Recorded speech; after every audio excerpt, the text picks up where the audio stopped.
രാജകുമാരി മഞ്ഞക്കുഴിയിൽ കാട്ടുപന്നികൾ നെൽകൃഷി വ്യാപകമായി നശിപ്പിച്ചു. ദുരിതത്തിലായി കർഷകർ. ഇടുക്കി ലൈവ് വാർത്തകൾ നിങ്ങൾക്കായി അവതരിപ്പിക്കുന്നത് S&S medical laboratory, IT junction, Kattappana. Our branches Swanthanam lab Anakkara, Swanthanam lab Chellarkovil.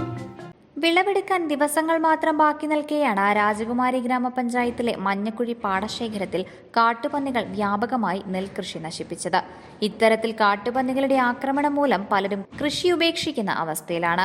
Manjakkuzhi പാടശേഖരത്തില് കാലാകാലങ്ങളിലായിട്ട് 60ഓളം കർഷകരുണ്ടായിരുന്നു കൃഷി ചെയ്യുന്നവരായിട്ട്, പാടം കൃഷി ചെയ്യുന്നവരായിട്ട്.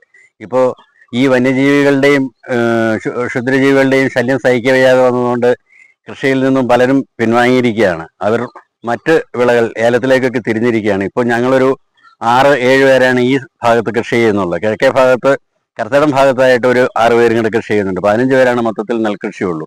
ഇതുപോലെ നശിപ്പിക്കുന്നതുകൊണ്ടാണ് പലരും കൃഷിയിൽ നിന്ന് പിന്നോക്കം പോകുന്നത്. 1 ഏക്കർ കൃഷി ചെയ്യുന്നെങ്കിൽ 10-30,000 രൂപ അടുത്ത് ചെലവ് വരും. ഇതിപ്പോൾ കൊയ്യാറായ സമയത്താണ് വിളവെടുപ്പിന് ഭാഗമായിരിക്കുന്ന നെല്ലാണ് ഇതുപോലെ നശിപ്പിച്ചിരിക്കുന്നത്. എന്ത് വിളകൾ നട്ടാലും കാട്ടുപന്നികളടക്കമുള്ള ജീവികൾ വിളവെടുപ്പ് നടത്തുവാൻ കർഷകരെ അനുവദിക്കാറില്ല. 1 ഏക്കറോളം നെൽകൃഷി നടത്തുവാൻ ഒരു കർഷകന് 30,000-ഓളം രൂപയാണ് മുതൽ മുടക്ക് വരുന്നത്. പാരമ്പര്യമായി തുടരുന്ന ഈ കൃഷി വലിയ കഷ്ടതകൾ അനുഭവിച്ചാണ് ഇപ്പോഴും പല കർഷകരും തുടർന്നു പോരുന്നത്. രാജകുമാരി പഞ്ചായത്തിന്റെ 6ാം വാർഡിൽ അടങ്ങുന്ന മഞ്ഞക്കുഴി പാടശേഖരത്തിന്റെ പെടുന്ന കൃഷിഭൂമിയാണ് ഈ മഞ്ഞക്കുഴി നെൽപ്പാടം. രാജകുമാരി പഞ്ചായത്തിൽ ഏറ്റവും കൂടുതൽ കൃഷി ചെയ്യുന്ന സ്ഥലം കൂടിയാണ് രാജകുമാരിയിൽ. ഈ പ്രദേശത്ത് 60 ഏക്കർ കൂടുതൽ കൃഷി ചെയ്തുകൊണ്ടിരുന്നതാണ് കുറച്ചു കാലങ്ങളായിട്ട്. ഇപ്പൊ കുറഞ്ഞു വന്നു. ഇപ്പൊ ഞങ്ങളുടെ ഈ ഭാഗത്ത് തന്നെ 6 പേരാണ് കൃഷി ചെയ്യുന്നുള്ളൂ. 13 കർഷകർ ഉണ്ടായിരുന്നു. എല്ലാവരും ഈ കൃഷി നഷ്ടമാണെന്നുള്ള രീതിയിലാണ് ഇത് മാറിക്കൊണ്ടിരിക്കുന്നത്. എന്നാൽ ഏറ്റവും കുറച്ച് കൃഷി വരുന്ന കാലങ്ങളിൽ ഈ രീതിയിൽ ആണെങ്കിൽ കൃഷി ഇല്ലാതായി തന്നെ മാറിക്കൊണ്ടിരിക്കുകയാണ്. ഏകദേശം ഒരു 15 ദിവസത്തിനുള്ളിൽ കൊയ്യാവുന്ന നെല്ലായിരുന്നു ഇത്. പന്നി എന്നും രാത്രി വലിയ ഒരു കൂട്ടങ്ങളായിട്ടാണ് വന്ന് കൃഷി ചെയ്തുകൊണ്ടിരിക്കുന്നത്. 60-ൽ പരം കർഷകർ നെൽകൃഷി നടത്തി വന്നിരുന്ന പാടശേഖരത്ത് ഇത്തരത്തിൽ കാട്ടുപന്നികളുടെ ആക്രമണം തുടരുന്നത് മൂലം നെൽകൃഷിയിൽ നിന്ന് പിൻവാങ്ങുകയായിരുന്നു. ഇപ്പോൾ 15ഓളം കർഷകർ മാത്രമാണ് ഈ കൃഷി തുടർന്നു പോരുന്നത്. ഇക്കഴിഞ്ഞ ദിവസങ്ങളിലായി 100 കണക്കിന് കാട്ടുപന്നികളാണ് ഈ പാടശേഖരത്തെത്തുകയും കൃഷി വ്യാപകമായി നശിപ്പിക്കുകയും ചെയ്തത്. രാജകുമാരിൽ 550 ഏക്കറോളം നെൽകൃഷി പാടങ്ങൾ ഉണ്ടായിരുന്ന ഒരു പ്രദേശമാണ്. ഇപ്പൊ നെൽകൃഷി എല്ലാം കുറഞ്ഞു വന്നുകൊണ്ടിരിക്കുക. പണ്ടായിരുന്നെങ്കിൽ ആനയുടെ ആക്രമണം ഉണ്ടായിരുന്നു. ഇപ്പൊ ആനയുടെ ആക്രമണം പോയി. എന്നാൽ പന്നി മറ്റ് ശല്യങ്ങളും കൂടെ ഇവിടെ ജനങ്ങളെ ജീവിക്കാൻ അനുവദിക്കാത്ത നിലയിലുള്ള സങ്കീർണമായിട്ടുള്ള വിഷയങ്ങളാണ് ഇപ്പോൾ ഉണ്ടായിക്കൊണ്ടിരിക്കുന്നത്. അപ്പൊ ആ വിഷയം ഇവിടെ നമ്മൾ അധികാരികളെ ബോധ്യപ്പെടുത്തിയിട്ടുണ്ട്, ഫോറസ്റ്റുകാരെ ബോധ്യപ്പെടുത്തിയിട്ടുണ്ട്, കൃഷി ഓഫീസിലെ ബോധ്യപ്പെടുത്തിയിട്ടുണ്ട്, പഞ്ചായത്തിൽ പരാതി കൊടുത്തിട്ടുണ്ട്. ഈ പന്നികളെ വെടിവെച്ച് വീഴ്ത്തണം, ഇല്ലെങ്കിൽ ഇവിടെ ജീവിക്കാൻ വയ്യ. അവിടെ കൃഷിക്കാരൊക്കെ പറയുന്നത് കേട്ടാൽ ഇപ്പൊ കൃഷി സ്ഥലത്തിലേക്ക് പകൽ പോലും ഇറങ്ങി വരാൻ കഴിയില്ലെന്നാണ് പറയുന്നത്. പകൽ പോലും കൂട്ടമായിട്ട് പന്നികൾ വന്ന് ആൾക്കാരെ പിടിക്കുക, ആക്രമിക്കുക, ഇതെല്ലാം കൂടെ നശിപ്പിക്കുക. ഇവർ ഇത് കണ്ടു കഴിഞ്ഞാൽ തന്നെ സഹിക്കുകയില്ല. ഈ പഞ്ചായത്തിൽ കൂടുതൽ ഏലവും കുരുമുളകുമാണ് കൃഷി ചെയ്യുന്നത്. എന്നാൽ ഇവിടെ ഇത് വന്ന് കണ്ടപ്പോൾ വലിയ സന്തോഷം തോന്നുകയാണ് ഈ നെൽകൃഷി ചെയ്യുന്ന കൃഷിക്കാരെ കാണുമ്പോൾ. ആ കൃഷിയാണ് ഇത് നശിപ്പിച്ചുകൊണ്ടിരിക്കുന്നത്. ഇവിടെ കപ്പയോ മറ്റൊന്നും ചെയ്യാൻ കഴിയാത്ത ഒരു സാഹചര്യമാണ് ഈ പ്രദേശത്തുള്ളത്. അതുകൊണ്ട് കടുത്ത നടപടി സ്വീകരിച്ചില്ലെങ്കിൽ ഇവിടെ ജീവിക്കാൻ വയ്യാത്ത സാഹചര്യങ്ങളൊക്കെയാണ് ഉണ്ടാക്കിക്കൊണ്ടിരിക്കുന്നത്. ഞങ്ങള് ഈ കാര്യത്തിന് നല്ല തീരുമാനം ഉണ്ടാകുന്നില്ല എന്ന് വെച്ചാൽ വളരെ ശക്തമായിട്ടുള്ള പ്രതിഷേധം കേരള കർഷക സംഘം ശക്തമായിട്ടുള്ള പ്രതിഷേധം ഞങ്ങൾ അറിയിക്കും. ഞങ്ങൾ ഈ കാര്യം സർക്കാരിലേക്ക് വരെ കൊണ്ടുപോകാനാണ് ഉദ്ദേശിക്കുന്നത്. ഈ അധികാരികൾ കണ്ണു തുറക്കണം.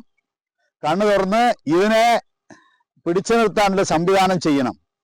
പന്നികൾ ഇവിടെ വന്ന് ശല്യം ചെയ്യുക, ഇത് വെടിവെച്ച് കളയാനുള്ള സംവിധാനം ഫോറസ്റ്റ് ഉദ്യോഗസ്ഥന്മാർ ചെയ്യണം. അവർ അവിടെ നിന്നുകൊണ്ട് ശമ്പളം മേടിച്ചോണ്ടിരുന്നാൽ മാത്രം പോരാ, അവിടെ കൃഷിക്കാരനെ കൂടെ ഒന്ന് നോക്കണം.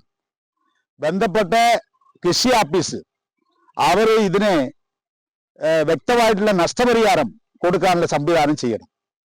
ഇവര് പറയുന്നത് കേട്ടാൽ 1 ഏക്കർ കൃഷി ചെയ്യാൻ 30,000 രൂപ വരെ വിലയാണ് അവർ പറയുന്നത്. 30,000 രൂപ വരെ. നെൽവിത്തുകൾ നല്ല വിത്തുകളാണ് കൊണ്ടുവന്ന് പാകി അവർ ഇത്രയും കാലം സൂക്ഷിച്ചത്.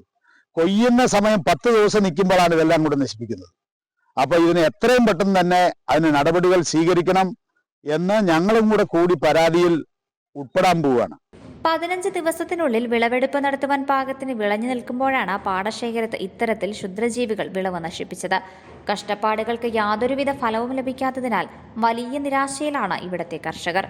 നെൽപ്പാടങ്ങൾ തന്നെ അന്യം നിന്നു പോകുമ്പോഴും ഇതിനോടുള്ള താല്പര്യം മൂലം കഷ്ടപ്പാടുകൾ അനുഭവിച്ച് നെൽപ്പാടങ്ങളെ സംരക്ഷിച്ചു വരുന്ന കർഷകരെ തുടർന്നും കൃഷി നടത്തുവാൻ സഹായിക്കുന്ന വിധത്തിൽ ക്ഷുദ്രജീവികളെ ഉന്മൂലനം ചെയ്യണമെന്നതാണ് ഇവിടത്തെ കർഷകരുടെ ആവശ്യം. ഞങ്ങളുടെ മഞ്ഞക്കുഴി പാടശേഖരത്തിന്റെ കൃഷിയാണ് ഈ കാണുന്നത്, നെൽകൃഷി. ഈ കൃഷി ഞങ്ങൾ ചെയ്തു വന്നിട്ട് ഇന്ന് വരെ നേരെ വണ്ണം ഞങ്ങൾക്ക് വിളവെടുക്കാൻ സാധിച്ചിട്ടില്ല. ഈ ക്ഷുദ്രജീവിയായ കാട്ടുപന്നിയുടെ ശല്യം കൊണ്ട് ഇതിന് എന്തെങ്കിലും അധികാരികൾ നടപടിയില്ല എങ്കിൽ ഞങ്ങൾക്ക് കൃഷി ഉപേക്ഷിക്കേണ്ടി വരും. ഏതാണ്ട് ഒരേക്കറോളം കൃഷി ചെയ്യണമെങ്കിൽ 30,000 രൂപയെങ്കിലും ചെലവ് വരും. എല്ലാ കൃഷികളും നമ്മൾ ചെയ്യുന്നുണ്ട്. തൊട്ടടുത്ത് അതുപോലെ കപ്പ നട്ടാൽ അത് കിട്ടില്ല, വാഴ കളയും. ചേമ്പ്, ചേന, കാച്ചില് തുടങ്ങി മുഴുവൻ നടീൽ വസ്തുക്കളും ഞങ്ങൾ കൃഷി ചെയ്യുന്നുണ്ട്. ഞങ്ങൾക്ക് ആർക്കും ഇത് ഉപകാരപ്പെടുന്നില്ല. ഒരു പന്നിയെ ഞങ്ങൾ വെടിവെച്ചോ അല്ല കുടുക്കു വെച്ചോ അല്ലെങ്കിൽ വെള്ളത്തിൽ ചാടിയോ കിട്ടിക്കഴിഞ്ഞാൽ ഞങ്ങളുടെ അനുഭവം ജയിൽവാസമാണ്. ഞങ്ങൾ എങ്ങനെ ജീവിക്കും? ഞങ്ങളുടെ ജീവിതം ആകെ കഷ്ടത്തിലായിരിക്കുകയാണ് ഇപ്പോൾ. അതുകൊണ്ട് ഈ പാടശേഖരം ഇതെല്ലാം കണ്ടില്ലേ, മുഴുവൻ ഈ ക്ഷുദ്രജീവി ഈ കാട്ടുപന്നി വന്ന് നശിപ്പിച്ച് ഇട്ടിരിക്കുകയാണ്. ഇതിനായി കർഷകരെ സഹായിക്കുന്ന വിധം കൃഷിവകുപ്പും പഞ്ചായത്തും സർക്കാരും തയ്യാറാകണം. ഇല്ലെങ്കിൽ സമരപരിപാടികളടക്കമുള്ള നടപടികളിലേക്ക് നീങ്ങുമെന്നും കർഷകർ പറഞ്ഞു. Idukki live news, Cheruthoni. Idukki live വാർത്തകൾ നിങ്ങൾക്കായി അവതരിപ്പിച്ചത് yes medical laboratory, IT junction, Kattappana. പ്രത്യേക ഹെൽത്ത് ചെക്കപ്പ് പാക്കേജുകളുമായി പ്രവർത്തനം ആരംഭിച്ചിരിക്കുന്നു. General health checkup, executive health checkup, master health checkup for men and women, diabetic health checkup, after covid test package. ഉദ്ഘാടനത്തോടനുബന്ധിച്ച് എല്ലാ ഹെൽത്ത് ചെക്കപ്പ് പാക്കേജുകൾക്കും 50% മുകളിൽ ഡിസ്കൗണ്ടുകൾ. Home collection available. Yes medical laboratory, IT junction, Kattappana. Our branches: Swanthanam lab Anakkara, Swanthanam lab Chellarkovil.